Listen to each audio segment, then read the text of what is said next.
आपण मैंने जानी महाप्रभु पूजा पंडा महाप्रभु भोग समर्पण करने पूर्व पूजा पंडा माने बहुत नीति नियम एवं निष्ठार सहित महाप्रभु सम्मुख में एक प्रार्थना करते। प्रथमे पूजा पंडा जो आसन में बसवे ताकू शुद्धि करेंगे, तापर पंच महाभूत को ताकू शुद्धि करेंगे एवं अंतर भितर जहाँ बाह्य भितर जहाँ अच्छी ताकू शुद्धि करेंगे एवं ताकू शुद्धि कर सारा पर गोटे देवता को निजे देवता हेले गोटे देवतार कार्य करेंगे। नले देवता केवल मनीष द्वारा पूजा पाती ना। जो देवता को आम पूजा करवा आम आत्मा भितर पुरेबा।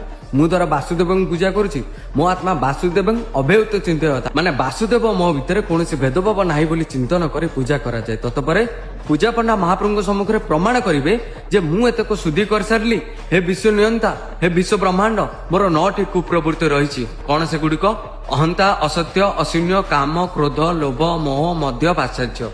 मोर 9टी कुप्रवृत्ति को मु जल सदृश अग्नि रे मु जलाई देली। आपण वर्तमान मोर चर्म हाथ में ग्रहण करवा मणिमा।